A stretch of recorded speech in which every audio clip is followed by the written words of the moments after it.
Ethan placed the coffee cup in front of me, his fingers lingering on the rim for just a second too long. Steam curled upward, carrying a scent that made my stomach tighten, bitter, almost metallic. Something was off. "I made this just for you, Evelyn.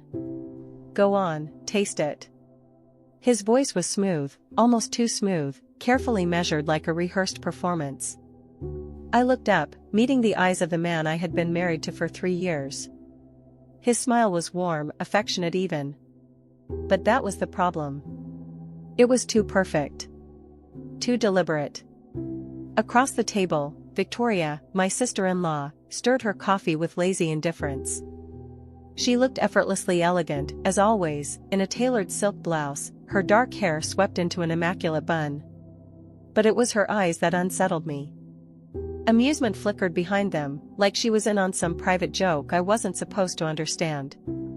"Ethan's been practicing different brewing methods lately," she mused, lifting her cup to her lips but not drinking.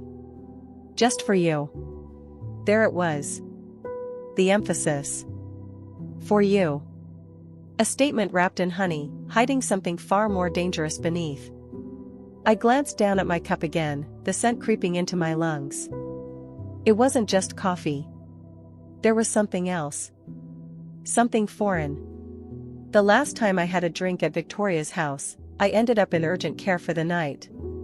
A mysterious allergic reaction, they called it. The same way they had called the other incidents food poisoning, a bad stomach virus, an unfortunate coincidence. Except coincidences didn't happen this often. I forced a smile, lifting the cup just enough to bring it near my lips. Ethan and Victoria both watched me. Waiting. I didn't take a sip. Instead, I turned my wrist slightly, pretending to examine the coffee as I studied them through the rising steam. Ethan looked calm. Too calm. His hands were resting on the table, but his right thumb was tapping rhythmically against the wood, nervous energy betraying the mask he wore. Victoria, on the other hand, was unreadable. Poised, detached, but her fingers remained curled around her untouched cup. Something was wrong. And I wasn't about to be their fool. I let the cup hover near my lips, tilting it just enough to give the illusion that I was about to take a sip. The bitter scent lingered, filling my nostrils, making my stomach twist tighter. They were waiting for me to drink. I lowered the cup with a thoughtful hum. "It smells different." Ethan's smile twitched. "It's a new blend. Something special." Special. I fought the urge to laugh. Special, indeed. "You always get creative with your coffee, don't you?" I mused, swirling the liquid slightly, watching the dark ripples dance along the ceramic edges. Victoria smirked, leaning back in her chair. "He really does. It's admirable how much effort he puts in, especially for you." There it was again. For you. Like a quiet warning dressed as a compliment. I glanced toward the window, my reflection barely visible against the city skyline beyond. The afternoon sunlight glowed against the pristine white marble countertops, the glass dining table perfectly set, everything in Victoria's penthouse was pristine, controlled, just like her. My fingers tightened slightly around the handle of the cup. This wasn't paranoia. This was survival. For the past year, my life had been littered with accidents. Small things, easy to dismiss. A slightly spoiled dish that only made me sick. A drink that tasted off, followed by an unexplained fever. A stomach bug that no one else in the house caught. Each time, Ethan had been there with a soft apology, a warm hand on my back, a reminder that I should be more careful. Then, 2 months ago, I had collapsed after drinking tea at Victoria's house. I spent hours in urgent care, my body racked with tremors and nausea. The doctors never found anything conclusive, but I knew. I knew. I also knew that Victoria had made that tea herself. And she had sat there, across from me, watching with that same amused smirk she wore now. The pieces had been falling into place for months. The hushed conversations that stopped when I entered the room. The lingering glances between Ethan and Victoria. The way his phone lit up with messages at odd hours, messages I wasn't supposed to see. This wasn't just about me. They had been planning something together. And today, they had placed it right in front of me. I exhaled softly, setting the cup down with deliberate care. My heart pounded in my chest, but I kept my movements smooth, unbothered. If they were watching me, I would watch them too. Then, an idea formed.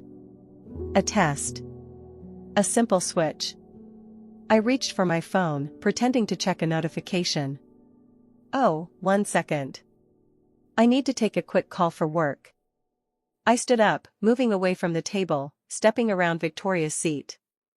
As I passed by her, I stumbled, just slightly, knocking the table, making a small commotion. Oh. Sorry about that. I gasped, steadying myself. Victoria's cup wobbled. My hand moved fast, too fast for her to notice. When I straightened up, my coffee was no longer in front of me. It was in front of Victoria. Victoria barely reacted, too absorbed in whatever game she thought she was winning. She adjusted the napkin on her lap, lifting her cup with the same casual elegance she always carried. I forced myself to breathe evenly, to keep my expression neutral as she brought the rim to her lips. Ethan was still watching me, expecting me to return to my seat and drink. But I didn't. I lingered near the window, phone in hand, pretending to scroll while keeping my focus razor-sharp on Victoria. The first sip was small. Barely a taste. She let the coffee sit on her tongue for a moment before swallowing. Then, something changed. It was subtle at first, a flicker of hesitation, her fingers tightening around the porcelain, the barest shift in her expression. My pulse quickened. She set the cup down slowly, blinking twice. A pause. Too long of a pause. Ethan noticed. Something wrong? He tried to keep his tone light, but I heard it, the undercurrent of panic, the realization creeping in. Victoria exhaled sharply, shaking her head as if clearing a fog. No, it's a little strong, that's all. Her voice was steady, but there was an edge to it, a thin crack in the polished surface. I turned back toward the table, tilting my head. Oh? You usually like your coffee bold. I moved closer, watching as she lifted the cup again. This time, her hand wasn't as steady. Another sip. Then, a sharp inhale. She pressed a palm against her stomach, her jaw tightening. Ethan sat up straighter. Victoria?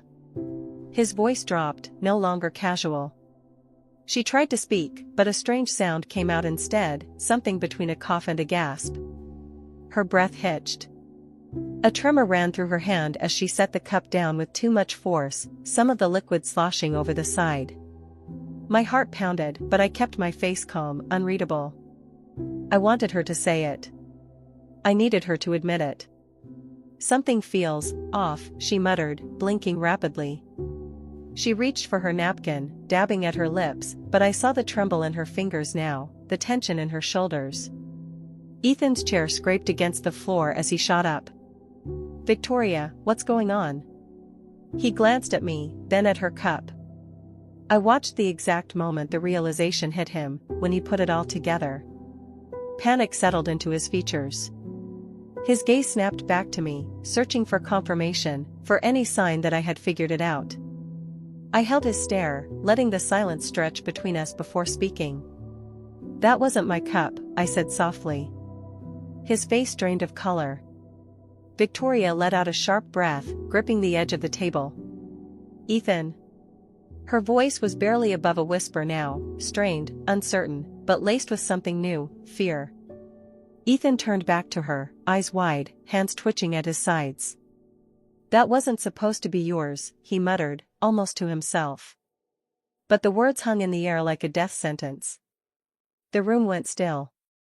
The only sound was Victoria's unsteady breathing, the faint clink of her spoon against the saucer as her trembling hand knocked against it. The perfect illusion they had crafted was shattering right in front of them. My pulse steadied, my grip tightening around my phone. I had what I needed. Now, it was time to finish this. Ethan lunged toward Victoria, his movements frantic as he crouched beside her chair. Just breathe, okay? You're fine. But she wasn't fine. Her pupils had dilated, her skin was paling by the second, and a thin sheen of sweat formed along her brow. Her fingers dug into the tablecloth, gripping it like an anchor. What did you put in it? Her voice was hoarse, each word a struggle. I stayed where I was, watching it all unfold. Ethan didn't answer. He couldn't. He was too busy calculating his next move, too busy realizing that his plan had collapsed right in front of him. I pulled my phone from my pocket and pressed the record button. You should tell her, Ethan, I said, my voice almost gentle. Tell her what was in my cup. The one she just drank. His head snapped up, eyes wild. Evelyn, this isn't what you think. No? I stepped forward, resting my hand on the back of an empty chair. Then explain it to me. Explain why Victoria is having the same symptoms I had 2 months ago, after drinking tea at her house. Or why I ended up in urgent care 3 times this year after sharing meals with you too. My voice hardened. Explain that. Victoria coughed, a choked sound escaping her throat. She clutched her stomach, her breath coming in short, shallow gasps. She wasn't trying to mask her fear anymore. Her body was betraying her, just as she had planned for mine to. I watched as the truth settled in, the horror, the betrayal. Her gaze shifted to Ethan, her lips parting. You, she whispered, something breaking in her expression. You told me it wouldn't. He clamped a hand over hers, gripping it tightly. Stop talking, he hissed under his breath. We just need to. I dialed 911. Ethan's head snapped toward me as the call connected. 911, what's your emergency? My sister-in-law appears to be having a severe reaction to something in her coffee, I said, my voice steady despite the chaos unraveling before me. She's conscious, but experiencing tremors and difficulty breathing. We're at 1542 West Monroe, Penthouse 3. Victoria's breathing hitched. Ethan's grip on her tightened, his knuckles turning white. His mind was working, I could see it. He was trying to find an escape route, a way to twist this in his favor. But there wasn't one. Not anymore. Victoria groaned, her body slumping slightly. Ethan, she rasped. Tell me, what was in it? Ethan swallowed hard. His silence was damning. I lifted my phone higher, ensuring the screen was facing him. I'm still recording, I reminded him. So go ahead, explain. His mouth opened, but no words came out. He knew there was nothing to say. Nothing that could undo this. The sirens blared in the distance, growing closer. Help was on the way, but not for him. Not for them. Ethan's world, the careful, calculated life he had built, was crumbling. And for the first time in a long time, I felt something close to relief. The sirens grew louder, the sharp wail slicing through the suffocating tension in the room. Ethan's face was pale now, beads of sweat forming along his hairline. His grip on Victoria slackened just as her body trembled again, her breathing turning more erratic. She tried to lift a hand toward him, as if seeking reassurance, but he didn't reach back. He was too busy unraveling. I stepped closer, keeping my phone steady. Tell me, Ethan, I said, my voice calm, deliberate. How were you planning to explain this? If I had been the one to drink that coffee instead of her, what was your plan? He turned to me then, something shifting behind his eyes, something darker. For a split second, I saw it. The calculation. The survival instinct kicking in. But before he could piece together whatever lie he was scrambling for, Victoria let out a sharp, pained gasp. You said it, would just make her sick, she choked out, her voice barely above a whisper. Her hand gripped Ethan's sleeve weakly. You said, it wouldn't be traced. My breath caught. There it was. The confession I had been waiting for. Ethan flinched, his head whipping toward her. Victoria, stop talking, he snapped, his voice low but edged with panic. She ignored him, her glazed eyes locking onto mine instead. The tea, she muttered, her words slurred. The breakfast, the last time. It was all him. I felt my stomach drop. I had suspected Victoria had been in on it from the start. But now, as I watched the realization dawn in her eyes, I saw something else. She had been manipulated too. I gripped my phone tighter. And what about this time? I asked softly. Was it him again? Her lips parted, but she never got the chance to answer. The front door burst open. 2 paramedics rushed in, followed closely by a pair of uniformed officers. One of them, a tall woman with sharp eyes, scanned the room quickly before focusing on Victoria's slumped form. "We need space," one of the paramedics instructed, already kneeling beside her. I stepped back, keeping my phone recording. Ethan, however, didn't move. His hands clenched into fists at his sides, his eyes darting toward the officers like a cornered animal. One of them, a broad-shouldered man with a clipped tone, turned to me. "You were the caller?" I nodded. "I have everything recorded." She drank from my cup. The coffee, there was something in it. He switched them before I could drink. I jerked my chin toward Ethan. "And she just admitted that he's been drugging me for months." The officer's jaw tightened. His gaze flickered toward Ethan. "Sir, I need you to step away." Ethan moved. Fast. I barely had time to react before he lunged toward me, his hand reaching for my phone. But the officers were faster. One grabbed him by the arm, yanking him backward as he struggled. "Evelyn," he shouted, his voice wild now, desperate. "You don't understand. She was the one who—" He didn't get to finish. The officer forced him down, pinning his arms behind his back as the cuffs clicked into place. Victoria let out a weak laugh, her lips curling into something bitter. "Look at you," she rasped. "You really thought you'd get away with it." Ethan thrashed once more, his breath coming in ragged gasps. But he wasn't looking at Victoria anymore.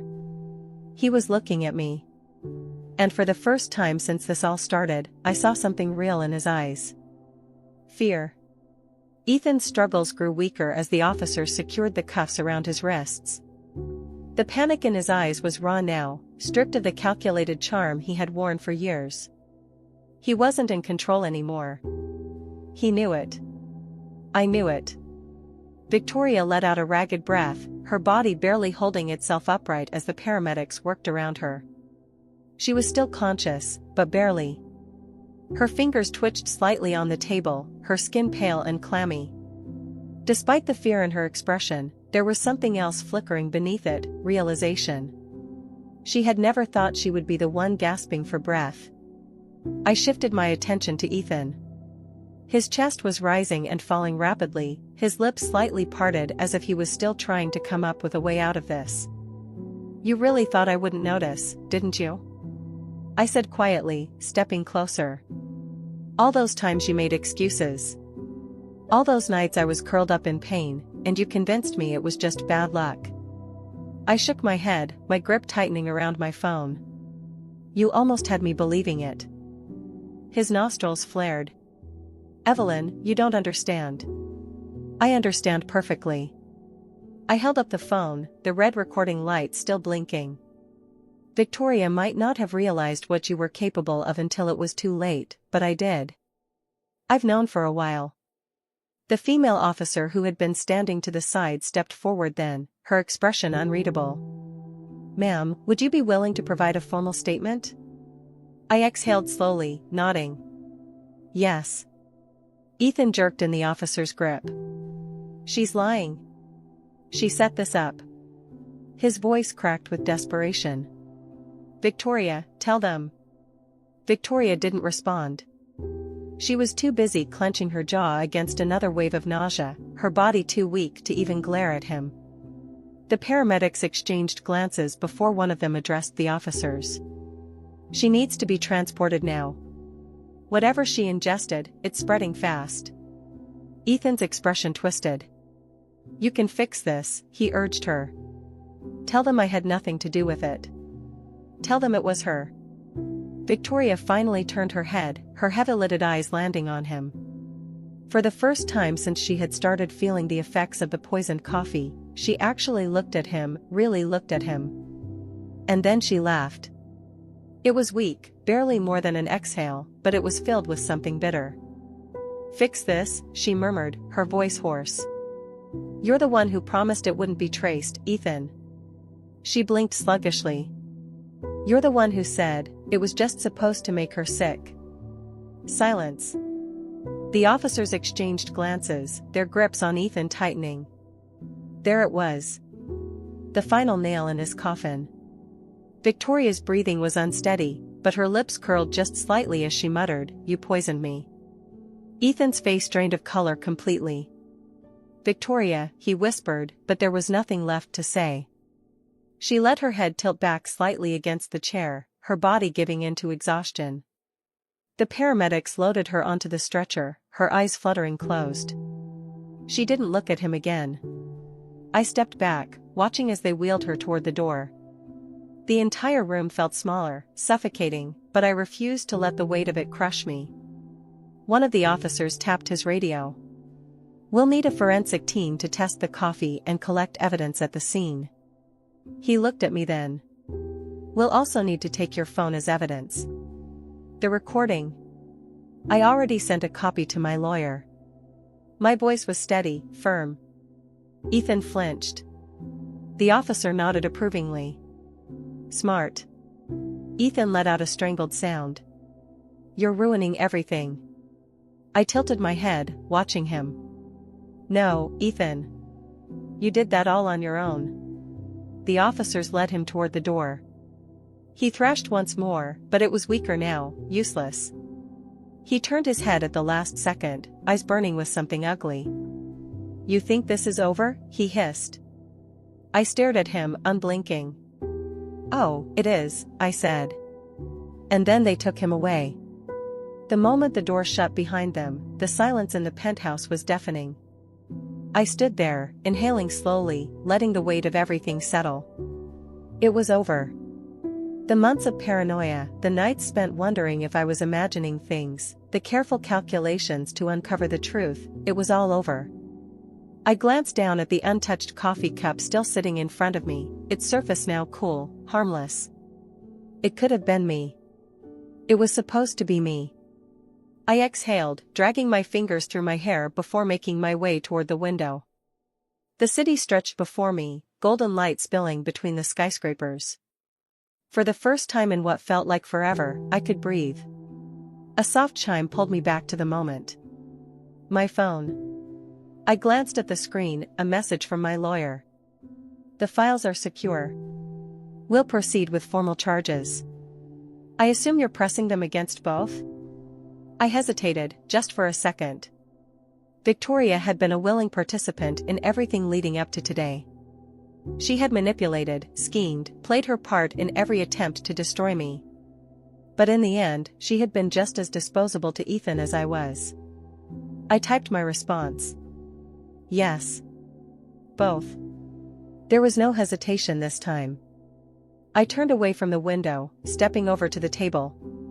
My fingers traced the edge of Victoria's abandoned coffee cup before I carefully lifted it and placed it in the sink. I wasn't about to leave behind any evidence that could be twisted into something against me. Not that I needed to worry, the truth was already out. A knock at the door startled me slightly. When I opened it, a uniformed officer was standing there, his expression professional but firm. "Miss Carter, we'll need you to come down to the station for an official statement. This won't take long, but given the severity of the case, the detectives will want to speak with you personally." I nodded. Of course. Let me grab my coat.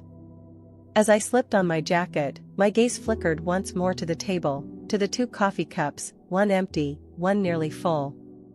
The evidence of their downfall. I stepped outside, locking the penthouse behind me. There was still more to be done. Statements to give. Trials to attend. But for the first time in a long time, I wasn't the one being hunted. I was walking away. And I was winning. The ride to the station was quiet. The officer driving didn't speak much, which suited me just fine. I wasn't in the mood for small talk. My mind was already working through what came next, the formal statement, the legal proceedings, the inevitable media storm that would follow once the truth got out. Ethan and Victoria weren't just going to prison. They were about to lose everything. When we arrived, I was escorted into a private room where a detective was already waiting. Detective Mendoza, according to her badge. She was sharp-eyed, mid-40s, and had the air of someone who had seen far too many cases like this. She gestured for me to sit. "Miss Carter, I appreciate you coming in so quickly," she said, flipping open a file. "Let's start with what you know." I leaned back slightly, meeting her gaze head-on. "I know that my husband has been poisoning me for months. I know that my sister-in-law helped him. And I know that today, they plan to do it again, only this time, they made a mistake." Mendoza's brows lifted slightly. "A mistake?" I folded my hands in my lap. Victoria drank the wrong cup. She let out a low whistle, jotting something down. "And you have proof of this?" I pulled out my phone, placing it on the table. Recorded conversation. Video. Messages I forwarded to my lawyer. Medical records from past incidents. Mendoza looked impressed but not surprised. "Smart," she murmured. "Most people in situations like this don't think that far ahead." I let out a dry laugh. "Most people don't expect their own husband to try and kill them." She nodded, flipping through the notes in front of her. "Forensics is already analyzing the coffee. If the toxicology report matches what we suspect, your husband will be facing attempted murder charges. Your sister-in-law as well, depending on her level of involvement." "She was involved," I said firmly. "But Ethan was the mastermind." Mendoza leaned forward slightly. "Why do you think he did it?" I exhaled. "Money. Power. Control." My jaw tightened. Ethan always hated that I was the more successful one. My company was thriving, and his career had stalled. Victoria wanted me out of the way because we worked in the same industry, competing for the same clients. Together, they figured out a solution that worked for both of them. Mendoza clicked her pen, nodding slowly. "But they got greedy. And sloppy." "They underestimated me," I corrected. She studied me for a long moment, then closed the file. "I'll be honest, Miss Carter. Most people in your position wouldn't have made it this far. They would have ignored the signs, given in to fear, or ended up exactly where Ethan wanted them to." I held her gaze, my voice steady. "I don't scare easily." A small smile tugged at the corner of her lips. "Good. That's going to serve you well in the trial." She stood, extending a hand. "We'll be in touch once the official charges are filed. In the meantime, if you need anything, security, legal support, let us know. Given the nature of this case, you're going to be under a lot of scrutiny." I shook her hand. "I can handle it." And I meant it. As I walked out of the station, stepping into the crisp evening air, I knew one thing for certain: Ethan and Victoria had played their game well. But I had played it better. And now, I was the one walking free. The courtroom was packed. Reporters lined the back, their cameras flashing as Ethan and Victoria were let in, both wearing the same prison-issued jumpsuits. It was a stark contrast to the polished, powerful image they had once cultivated. Ethan looked thinner, his jaw clenched as he avoided my gaze. Victoria, on the other hand, was barely holding herself together. I sat in the front row, my lawyer beside me, hands folded neatly in my lap. I wasn't here to gloat. I was here to watch them fall. The prosecution wasted no time laying out the evidence. "Your Honor, what we have here is a premeditated and calculated attempt at poisoning Mrs. Carter, spanning months." The prosecutor clicked through slides on the overhead screen. Medical records indicate she was hospitalized 3 separate times under suspicious circumstances, each time after consuming food or drink prepared by the defendants. I watched as security footage from Victoria's penthouse played on the screen. The moment I swapped the cups, Victoria unknowingly drinking what was meant for me. Ethan tensed in his seat, his hands curling into fists. Then, the prosecutor played the audio recording from that day. You said it would just make her sick. You said it wouldn't be traced. Victoria's voice, clear as day, rang through the silent courtroom. The jury was watching her now, their expressions unreadable. But she felt it. She knew what they were thinking. Her head snapped toward Ethan. For the first time, real hatred burned in her gaze. You son of a, she hissed under her breath, but her lawyer grabbed her arm, whispering something urgent.